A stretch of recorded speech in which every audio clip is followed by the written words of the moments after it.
Hey everyone, today I'm going to talk about my Bitcoin DCA or dollar cost average strategy. I decided to try something a little bit different. We're going to go camera on, no script, and see if I can avoid rambling too much. If you watched the first video that I put out regarding cryptocurrencies about not investing with banks, you might remember this Excel spreadsheet, and this is just going over buying a little bit each month and how much you would have earned over the last few years if you had started investing in December of 2017. Just real quick here, just to recover this would be having us purchasing $109.40 of Bitcoin each month, and you'll see why I did that here in just a moment. And until today, you would have invested about $5,251, purchasing a total of 0.48 Bitcoin, and Bitcoin's price is roughly 50,000, so that would bring your total investment up to $24,112.89, just putting in that $109 every single month without selling or doing anything else. What I wanted to talk about is a strategy that breaks it up and a little bit further, and that would be going into a weekly dollar cost average. And so the reason I had that $109.40 is for the weekly average. I wanted to get them roughly the same so that you can see the comparison. I picked an arbitrary number. It's going to change depending on what your financial situation is and how much extra money you can put towards investment. But for this case, I picked investing $25 every week on the week. And in that case, from December 11th, 2017 until now, you would have invested $5,250. The value of that investment would be $26,196.52. So going back to compare, you're doing about $2,000 better just by breaking it up and investing every week. So that's one thing that I wanted to show regarding the dollar cost average strategy. Instead of putting it all in at once, you're just putting that little bit of extra money that you have available every week into your investment and slowly building it up over time.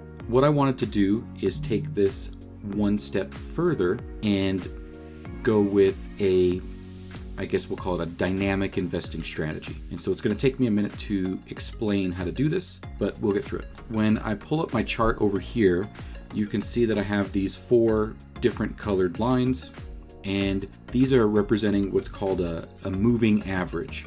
So it's the average of price over a set period of time. So if you look in the box up in the top right, you'll see we have the MA20, the MA50, the MA100, and the MA200. So that stands for a 20, in this case, because we're in the weekly time frame, that's a 20-week average, a 50-week average, 100-week average, 200-week average. What I set it as is that when we are above the 20-week, which you can see typically when we're above this yellow line here, Bitcoin is moving up pretty rapidly, and eventually it comes back down. So when we're above the 20-week, I set it to invest just a little bit. And then when we're above the 50-week, when we're below the 20-week but above the 50-week, I set it to invest a little bit more. When we're below the 50-week, above the 100, I set it to invest a little more. And then when we are touching the 200-week, we are going all in as much as we can. And I'll show you how we do that here in just a little bit. What I did on this graph is I went back to December 11th, which is this bar right here, so right at the peak. And again, I'm putting the very peak price on each bar for our entry. So again, we're doing the most pessimistic buying strategy that we could have done for what I'm about to say, but you can see how going through this strategy will again improve the amount of Bitcoin that you're able to purchase each week. And it's pretty easy, meaning you don't have to do a lot of technical analysis. You're just looking at lines. Is it above the line? Is it below the line? It takes very little time for you to implement each week. You would only really have to check the prices once, twice at the most each week, instead of, constantly checking every day or hour like some people have to do with more complicated strategies. So it's really simple to implement. Just real quick, I just wanted to show you guys on TradingView, I do have a paid membership, so I get a little bit more options. You can go to tradingview.com and get a free membership, and you'll be able to have 3 indicators, which means you would have a most of 3 lines. And really what you would do is, if the price is running up high, you would probably just have the 20, 50, and 100. And then as the price is moving down, maybe you get rid of the 20 and just have the 50, 100, and 200. And you can do it that way completely for free without ever having to spend a dime on this software. So with that in mind and how we're kind of reading the charts, let's go back to the spreadsheet. And you can see here, I have it based off where the prior week closed. So in this case, it closed above the 20 week. And when you're looking at the chart over here, we're only putting in 0.15 of whatever our weekly investment is. So in this case, when we have the 25 available, we're only investing $3.75. And then what you're doing is saving the $21.25 somewhere where you can easily invest it later, and you'll see why we do that here in a moment. So yeah, you're holding that somewhere where it's easily accessed to put into Bitcoin or into your investment in a little bit. And then when we are below the 20 week, but above the 50, you can see here I have it at 0.25. When we're below the 50, above the 100, we have it at 0.5. When we are below the 100, above the 200, we're at 1. And then when we touch that 200 week moving average, we put in 100% of our investment plus all this money that we saved up over the course of the time. And that allows us to buy as much Bitcoin or as much of the investment coin that you're choosing at one point and really maximize the price per dollar that you're getting it at. And you can see with this investment strategy, by doing it that way, we've gone from earning the 0.5239 Bitcoin to the 0.6 Bitcoin, and we would have only put in $3,000 as of today. We would have only invested $3,480. We would have $1,770 left as a reserve for the next time it goes on that big dip where we can scoop up a lot more Bitcoin. And our investment with the reserve plus our Bitcoin would be at $31,921, which is, an extra almost $4,000 of cryptocurrency for the same amount of money. So you can see how just doing a small adjustment can really, really increase the value of your investment. The few things I want to say, because it would seem pretty obvious, I think probably a lot of people are thinking, well, why not just save the whole time and wait until it hits the 200 to just put all of your money in at once? And that could be a reasonable strategy. That's up to you to decide if you want to do that. My viewpoint is that there is actually significant risk in not having Bitcoin. And so I choose to put in a little bit every week while still saving to try to maximize in the long run. But I'll show you for a couple reasons why here. I think there's value in still buying a little bit when you can every week, for me, in my case. And so let's go look at a couple reasons why. So the first one is with the S&P 500. And one of the big things here is you can see with the S&P 500, it's really a stable growth. There's very few times when it's going down and touching the 100, and still few times when it's touching the 50, the 100, and it looks like it touches the 50 quite often. These time frames here, this one was back in 2011, 2016, so we had a 5-year gap. This one, 2018, so a 2-year gap, and then COVID really brought everything down.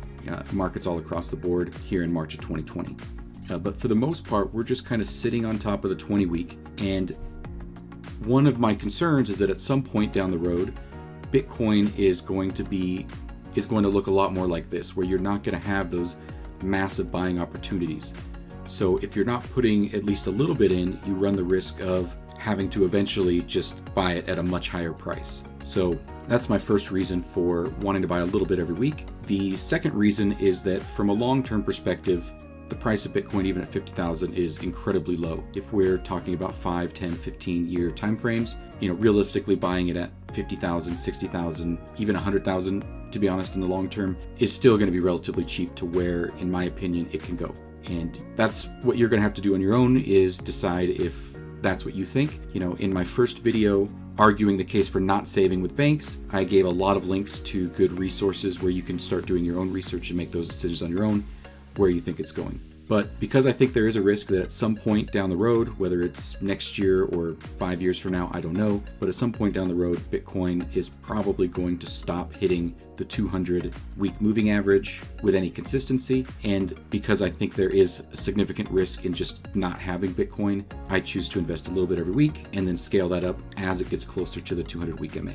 So the other reason that I think it's a good idea to buy a little bit of Bitcoin every week is because for me personally, I use Celsius as a investment method to kind of increase those gains. And in my first video, I did briefly mention Celsius, I think it is really important for you to do your own research here on these crypto lending platforms. Definitely do a deep dive and watch as many interviews as you can find with Alec Mashinsky, who's the CEO and founder of Celsius. They also do an AMA every single Friday.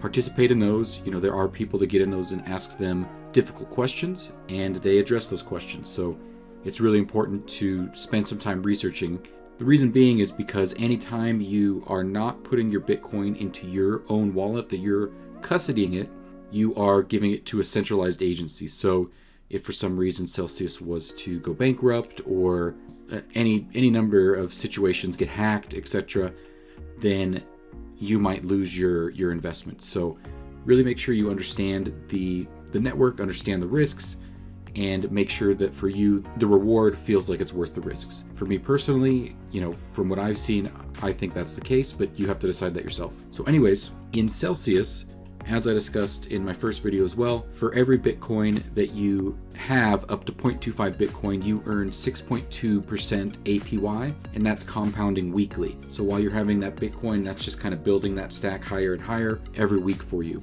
And so choosing to put a little bit in each week is a great way to continue to ramp up that investment. The other reason I really like Celsius, it isn't fully deployed yet, but they are releasing a swap feature which will have 0 fees according to the CEO. We'll have to wait until I get that to actually test it and see if that's the case. But if that does become the case, you can actually do 100% of your investing through Celsius if you choose to do that, and make it a really nice money earning strategy for you. So what that would look like is, for me, I would go in here and buy what's called a stable coin. So you could see, just for example, you have the Gemini dollar. Its value is always going to be exactly equal to $1.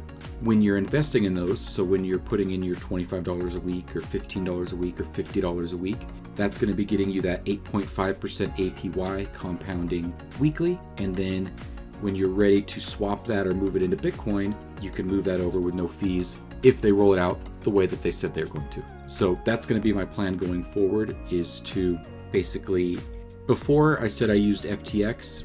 FTX is still the cheapest method because they have 0 fees on the ACH, your bank deposits. Celsius is pretty close. The fee is 0.1%. So if you're doing a $25 deposit, that would be 2.5 cents. So pretty darn close.